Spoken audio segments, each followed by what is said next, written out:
So யானைன்னு title choose பண்ணியிருக்கீங்க, அதுக்கும் படத்துக்கும் என்ன லிங்க் இருக்குது சார்? டைட்டில்னா கேரக்டரைசேஷன் தான் லிங்க். ஆமாம், அது வந்து பேருக்கு லிங்க் கிடையாது. கேரக்டர் நம்ம எடுத்துக்கிட்ட கேரக்டர் வந்து ஒரு தமிழ்நாட்டில் ஒரு ரூரலில் இருக்க ஒரு ராம்நாத் டிஸ்ட்ரிக்டில் இருக்க ஒரு பையன். ஸோ நான் நிறைய எப்போதுமே வந்து அந்த மாதிரி ஒரு ஒரு நம்ம மண்ணின் மைந்தர்கள் கதை தான் நான் எடுக்கிறது. நம்ம கூட ஏற்ற வீட்டு பையன், பக்கத்து வீட்டு பையன், கோவக்காரன், அந்த மாதிரி விஷயங்கள் தான் நம்ம எடுத்துப்போம். ஸோ அதில் வந்து இந்த படத்தில் வர்ற ஹீரோட கேரக்டர் வந்து ஒரு யானையோட குணாதிசயம்னு சொல்லுவாங்க. அது என்னென்னா, அது ரொம்ப அமைதியாக இருக்கும். நம்ம ஜெனரலாக பார்க்குறது தான், ஸ்பெஷல் ஒன்றும் இல்லை. அமைதியாக இருக்கும், எல்லோரையும் வந்து தூக்கி சுமக்கும். அதே சமயத்தில் கோவம் வந்தால் அது வேறு ஒரு வேலையை ஒன்று செய்யும். அந்த மாதிரி கூட எடுத்துக்கலாம் நம்ம இது படத்தோட கேரக்டரைசேஷன், அந்த ஹீரோவோட கேரக்டரைசேஷன். ஸோ அதை வச்சுட்டு யானைன்றது அண்டு நல்ல குட் சவுண்ட். யானை 2 எழுத்து டப்புன்னு கேட்கும்போதே ஒரு நல்ல வைப்ரேஷன். எல்லாருக்குமே யாராவது ஒருத்தர் யானை எனக்கு பிடிக்காது, யானையை பார்த்து பயப்படுறவங்க என்ன இருப்பாங்க, ஆனால் பிடிக்காதுன்னு சொல்கிறவங்க இருக்கவே மாட்டாங்க அப்படின்னு நான் நம்புகிறேன். ஏன்னா எல்லாருக்குமே யானைனாலே ஒரு சின்ன அஃபெக்ஷன் ஜாஸ்தி. ஸோ ஒரு நல்ல ஒரு சவுண்டு உள்ள ஒரு டைட்டில். யானை வந்து ஹரி சருக்கு எவ்வளோ இம்பார்ட்டண்ட்டான மூவி? ரொம்ப நாள் கழிச்சுன்னா நடுவில் நிறைய கோவிட்டில் வந்து ஒரு 2 இயர்ஸ் அப்புறம் திருப்பி ஸ்டார்ட் பண்ணோம். மறுபடியும் வந்து ஒரு லாக்டவுன் வந்துச்சு. இப்படி நம்ம காலத்தின் கட்டாயம் தான். ஸோ நான் வந்து அந்த கேப்பில் வந்து என்கேஜாகவே தான் இருந்தேன். நான் எனி டைம் என்ன இருக்கிற ஸ்கிரிப்டை நல்லா இம்ப்ரூவைஸ் பண்ணுவோம். எப்போதுமே வந்து நாங்கள் வந்து 2 மாதம் ஷூட்டிங் தள்ளி போகுது ஏதோ ஒரு காரணத்துக்காக, அந்த என்ன நிறைய காரணங்கள் இருக்கும், தள்ளி போனால் நாங்கள் ஃபைன் டியூனிங்க்கு யூஸ் பண்ணிப்போம் டேரக்டர்ஸ் எல்லாருமே. ஸோ அந்த மாதிரி எனக்கு வந்து இது நல்லா ஃபைன் டியூன் பண்ணுறதுக்கு நிறைய டைம் கொடுத்துச்சு. நிறைய சாங்ஸ் எல்லாம் வந்து உட்காந்து நிறைய யோசிக்கிறதுக்கு, சிச்சுவேஷன்ஸ் யோசிக்கிறதுக்கு. சில நேரங்களில் வந்து டைம் இல்லாமல் சில காம்ப்ரமைஸ் பண்ணுவோம். ஸோ இந்த படத்தில் வந்து காம்ப்ரமைஸ்ன்றதே பண்ணுறதுக்கு அந்த மாதிரி ஒரு சூழ்நிலை ஏற்படலை. அது காரணம் வந்து ஒன்று நல்ல ப்ரொடியூசர்கள் கிடைச்சாங்க.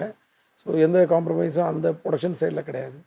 அண்டு யோசிக்கிறதுக்கு நிறைய டைம் கிடைச்சதுனால க்ரியேட்டிவ் சைடும் எந்த காம்ப்ரமைஸும் இல்லை. நல்ல ஆர்டிஸ்ட் எல்லோரும் கிடச்சிட்டாங்க.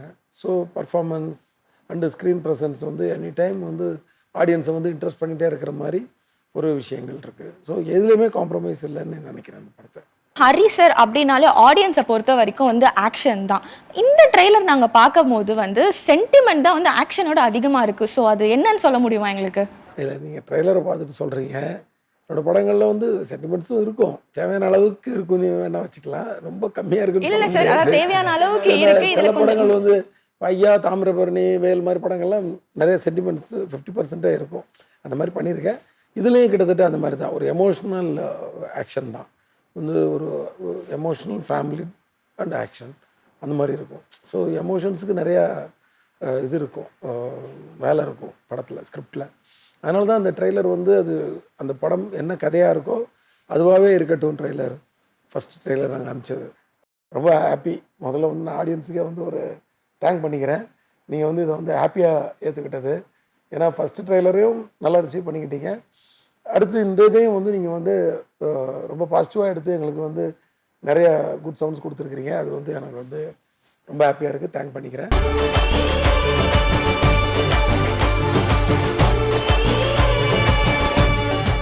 ஸோ ட்ரெய்லரில் பார்த்தோம், யோகி பாபு சார் வந்து காமெடியனை தாண்டி வந்து சென்டிமெண்ட்டாக பண்ணியிருக்காரு. ஸோ அதை பற்றி சொல்ல முடியும்? யோகி பாபு போட்டாலே ஒரு காமெடி இருக்கும் அப்படின்றது எல்லாருக்கும் தெரியும்.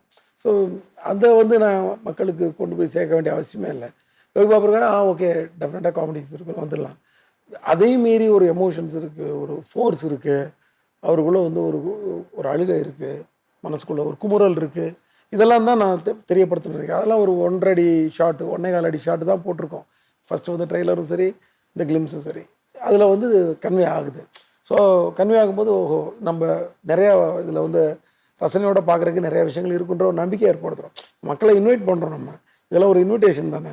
வந்து வாங்க, நாங்கள் வந்து ஏமாற்ற மாட்டோம், நிறையா விஷயம் வச்சுருக்கோம் நாங்கள். ஸோ நீங்கள் ரெகுலராக இருக்கிற மாதிரி இருக்காது. ஒரு காமெடினா அந்த வேலையை மட்டும் செய்வாருன்னு இருக்காது. ஏன்னா இந்த ஸ்கிரிப்ட் வந்து உங்களுக்கு அந்த மாதிரி ஒரு விஷயம், யார் மேலேயுமே தவறு இல்லாத ஒரு எந்த கேரக்டரும் வந்து தப்பான கேரக்டர் கிடையாது. அவங்க ஒரு தவறு செஞ்சுருக்கலாம், பட் தப்பான ஆள் கிடையாது யாருமே. ஸோ எல்லாருக்குள்ளேயும் வந்து ஒரு வரட்டு பிடிவாதமாக இருக்கலாம், வரட்டு கௌரவமாக இருக்கலாம், இல்லை வேறு ஏதோ ஒரு விஷயம் அவங்கள வந்து கெட்ட கிரே ஷேடுக்கோ இல்லை பிளாக் ஷேடுக்கோ இழுத்துட்டு போகுது. மற்றபடி எல்லாருமே மனுஷங்க கரெக்டான ஆளுங்க தான்றதை ப்ரூவ் பண்ணுற ஒரு ஐடியா தான் இந்த ஸ்கிரிப்டோட மூடே. அதான். ஸோ அதனால் வந்து உங்களுக்கு வந்து எல்லாருக்கும் ஒரு கேரக்டரைசேஷன் இருக்கும். இதே மாதிரி யோகி பாபுக்கு என்ன இது இருக்கோ அது மாதிரி எல்லாருக்கும் இன்க்ளூடிங் வில்லன் வரைக்குமே ஒரு கேரக்டர் இருக்கும் அவருக்கு. அதுக்கு மேலே தான் அவர் எல்லா வில்லங்கமும் பண்ணி.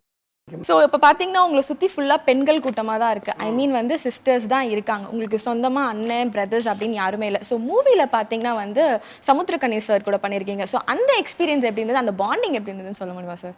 சமுத்திரகனி அண்ணன் வந்து ஃபஸ்ட்டு டேவே வந்து ரொம்ப நாள் பழகின ஒரு அண்ணன் மாதிரி தான் பேசுவார், அவர் பழகுவார். ஸோ அந்த ஒரு பாண்டிங் எங்களுக்கு ரொம்ப நாள் பழகின மாதிரி ஒரு விஷயம். அண்டு அது என்னமோ தெரில, ஃபஸ்ட்டு சீன்லேருந்தே எங்களுக்கு அந்த பாண்டிங் வந்துருச்சு. ஸோ அந்த ஃபேமிலி, ஏன்னா ஒர்க் பண்ண எல்லாருமே, ராதிகா அக்காவாக இருக்கட்டும், ஐஸ்வர்யா அம்மாவாக இருக்கட்டும், சஞ்சீவ், போஸ் வெங்கட்ன, எல்லாருமே, யோகி, அம்மு, எல்லாருமே வந்து ஒரு ஒரு ஒரு ஃபேமிலியில் ரொம்ப நாள் பழகி இருந்த மாதிரி தான் எங்களுக்கு தெரிஞ்சுது. ஏன்னா அப்படி தான் ஜஸ்ட் வந்து கொஞ்ச நேரத்துலேயே எல்லாம் பாண்ட் பண்ண ஆரம்பிச்சிட்டோம். அண்ட் சீன்ஸும் அவ்வளோ அழகாக அமைஞ்சதுனால so every thing was interesting. And எல்லாருமே நல்ல ஆக்டர்ஸ். ஸோ அவங்க கூட பண்ணும்போது ஆட்டோமேட்டிக்காக நம்மளோட பெர்ஃபார்மன்ஸும் என்ஹான்ஸ் ஆகிறதுக்கு இருக்குது இல்லையா? ஸோ நான் கிவ் அண்ட் டேக் தானே, acting is all give and take. So அது நடந்துச்சுன்னு தான் நான் நினைக்கிறேன். So it was wonderful working with Samuthirakani. Sir நீங்கள் வந்துட்டு ரொம்ப இயர்ஸ்க்கு அப்புறமா ஒரு ரூரல் ஸ்டோரி வந்துட்டு சூஸ் பண்ணியிருக்கீங்க, அதுவும் வந்துட்டு ஹரி சாரோட டைரக்ஷனை சூஸ் பண்ணியிருக்கீங்க. ஸோ வந்து இதில் வந்து ஸ்லாங் டிஃப்ரெண்ட்டாக இருக்கும். நீங்கள் எப்படி அது கற்றுக்கிட்டீங்க? ட்ரைனிங் ஏதாவது பண்ணீங்களா? இல்லை, ஸ்கிரிப்ட் சீன் பேப்பர்ஸ் கொடுக்கும் போதே அதுலேயே ரொம்ப தெளிவாக எல்லா ஸ்லாங்கோடு தான் இருக்கும். ஸோ அதை நம்ம வந்து ப்ராக்டிஸ் பண்ணி அது இல்லாமல் ஸ்பாட்டில் வந்து ஹரி சார் வந்து என்னென்ன கரெக்ஷன்ஸ், என்னென்ன இப்படி பண்ணால் நல்லாயிருக்கும், இங்கே ஒரு வேர்டு ஆட் பண்ணிக்கோங்க, இது பண்ணுங்கன்னு அது ஒரு விஷயம் ஒன்று பண்ணிக்கிட்டே இருப்பாங்க. ரொம்ப நாள் கடுப்பும் பண்ணுறதில்ல. கொஞ்சம் எனக்கு என்னென்னா இதெல்லாம் கொஞ்சம் ஒரு ஃபஸ்ட்டு டே வந்து கொஞ்சம் செட் ஆகிறதுக்கு வந்து ஐம் ஜஸ்ட் வாஸ் வெயிட்டிங். ஏன்னா காஸ்டியூம்ஸ்லேருந்து இதுலேருந்து ரொம்ப நாள் ஆச்சு இல்லையா? பட் அது ஏதோ ஃபஸ்ட்டு ஒரு 4-5 டேக் அப்புறமாவே அப்படியே செட்டில் ஆரம்பித்தேன். அதுக்கப்புறம் இட் வெண்ட் ஆன். ஸோ அதுக்கப்புறம் கேரக்டருக்குள்ளே வந்துட்டோம்ல. எப்போதுமே ஒரு ஆக்டராக நான் வந்து ஃபஸ்ட்டு ஒரு 4-5 ஷாட் வந்து உள்ளுக்குள்ளே அந்த கேரக்டருக்குள்ளே சிங்க் ஆகிறதுக்கு, டைரக்டரும் அதை ரிசீவ் ஆகிறதுக்கு it will take that time. But எல்லாமே கரெக்டாக போயிட்டு இருந்துச்சு. பட் அதுக்கப்புறம் கம்ஃபர்ட் ஜோனுக்கு வந்துட்டேன். ஸோ அதுக்கப்புறம் it is very easy. So நிறைய விஷயங்கள் மெனக்கெட்டு தான் பண்ணோம். என்ன நத்திங் வாஸ் ஈஸி. பட் எல்லாமே வந்து எஃபர்ட் போட வேண்டியது இருந்துச்சு. இன்னும் எஃபர்ட், ஏன்னா அது தத்ரூபமாக வரணும், அவர் நினச்ச மாதிரி வரணும், யதார்த்தமாகவும் இருக்கணும், எதுவுமே வந்து மேடப்பாக இருக்கக்கூடாது. ஸோ இதெல்லாம் அண்ட் ஜென்ரலாகவே நம்ம எல்லாம் வந்து நம்ம கிராமத்தில் பார்க்காத ஆளுங்களான்னு. ஸோ நம்ம பூர்வீகம் கிராமம் தான், எல்லாமே இதுதான். Only slang was a little bit இதாக இருந்துச்சு. அது ரொம்ப ஹெல்ப் பண்ணி அது. ஸோ ஹரி சார்னாலே வந்து ஆக்ஷன் பிளாக் தான். ஸோ வந்து ஹரி சார் வந்து நிறைய படம் எடுத்திருக்காரு. ஸோ அதில் வந்து நம்ம நடிச்சிருக்கலாமோ இந்த படத்தில் அப்படின்னு ஏதாவது ஒரு படம் சொல்ல முடியுமா? ஒவ்வொரு படம் ரிலீஸ் ஆகும் போதும் எனக்கு வந்து இதில் நல்லாயிருக்கும், சாமியாக இருக்கட்டும், சிங்கமாக இருக்கட்டும், தாமிரபரணியாக இருக்கட்டும், இதில் எல்லாமே வந்து இதில் நல்லா இருக்குமே, நம்ம பண்ணியிருந்தால் நல்லா இருக்குமே அப்படின்ற ஒரு அந்த மாதிரியான ஒரு கதை. ஏன்னா சொல்கிறேனே, ஒரு அந்த ஹீரோவோட அவ்வளோ ஆழமாக அதை வந்து அந்த கேரக்டரை வந்து கொண்டு போகிற விதம், அதை கொண்டு போய் ரீச் ஆகிற விதம் இருக்கு இல்லையா, அது ரொம்ப சூப்பராக இருக்கும் அந்த கதைக்குள்ளே வரும்போது. ஸோ அது நான் எப்போதுமே நினச்சது உண்டு. அண்ட் ஃபைனலாக யானையில் வந்தாச்சு ரவின்ற கேரக்டரோட. ஸோ இது மகிழ்ச்சி தானே.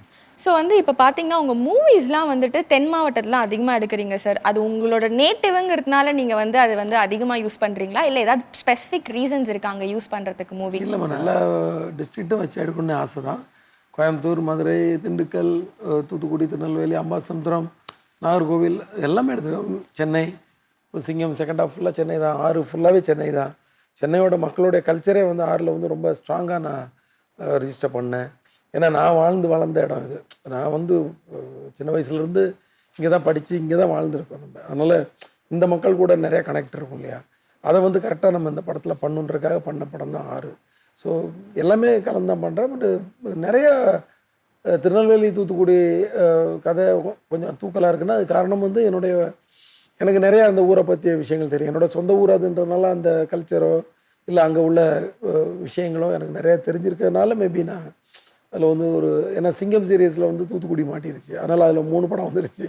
சாமி சீரியஸில் திருநெல்வேலி ஸோ இப்படி மாட்டிருச்சு ஒரு 5 படம். அதனால் அது கொஞ்சம் அதிகமாகிடுச்சின்னு நினைக்கிறேன். இல்லைன்னா நமக்கு பாகுபாடு இல்லை. எப்போவுமே ஒரு நியூ பிளேஸுக்கு போகிறது தான் எனக்கு ரொம்ப இன்ட்ரெஸ்ட். ஸோ வந்துட்டு நீங்கள் வந்து ரியல் லைஃப்பில் வந்து மாமா மச்சான். ஸோ நீங்கள் ரியல் லைஃப்பில் வந்து உண்மையாகவே மாமா மச்சான் மாதிரி தான் இருப்பீங்களா? அப்படி தான் கூப்பிட்டு யூஸ் டு அவங்களுக்கு? நாங்கள் சாருலாம் சொன்னதில்லை. நாங்கள் மாப்ஸ் இங்கே தான் அவங்க வீட்டு இருந்து சார் சொல்லிட்டு இருக்காங்க. நாங்கள் ஜாலியாக தான் இருப்போம். நாங்கள் மாமா மாப்ஸ்ன்னு தான் கூப்பிட்டுப்பாங்க. மாம்ஸ்ன்னு நான் கூப்பிடுவோம் மாப். ஸோ பட் குரூப்பில் இருக்கும்போது மேபி சைலண்ட்டாக கூப்பிடுறது ரொம்ப இது பண்ணிக்கிறது இல்லை. பிகாஸ் அங்கே எல்லாமே ப்ரொஃபஷன். இல்லை நான் சொல்கிறேன் ஃபேக்ட்டு. நான் வெளியே எடுத்துட்டு அருண் சாரை கூப்பிடுப்பா, ரெடி ஆகிடுச்சு அருண் சாரை கூப்பிடுவேன். அவர் வந்து டேரக்டர் வந்துட்டாரா இப்படி கேட்பாரு. நாங்கள் நேரில் வந்து அந்த ஆக்டிங்லாம் பண்ண முடியாது, அது மட்டும் வச்சு ஆக்டிங் ஆகிடும். சரி, மற்றவங்கள்ட்ட பேசும்போது அப்படி தானே பேசுகிறேன். மற்றவங்ககிட்ட பேசும்போது வி ஆல்வேஸ் அப்படி தானே பேசும். ஸோ தட் அது அந்த ஒரு விஷயம். பட் பர்சனலாக பார்த்தீங்கன்னா மாப்ஸ் சொல்லுவாங்க, மாமா எப்படி இருக்கீங்க, எந்த விஷயங்கள் இப்படி தான் it will be the very jovial. And அதே சமயத்தில் ஒரு கேங்காக சேரும் போது பயங்கர ஜாலியான விஷயங்கள் நடந்துக்கிட்டு இருக்கும். அதெல்லாம் இட்ஸ் ஃபன்.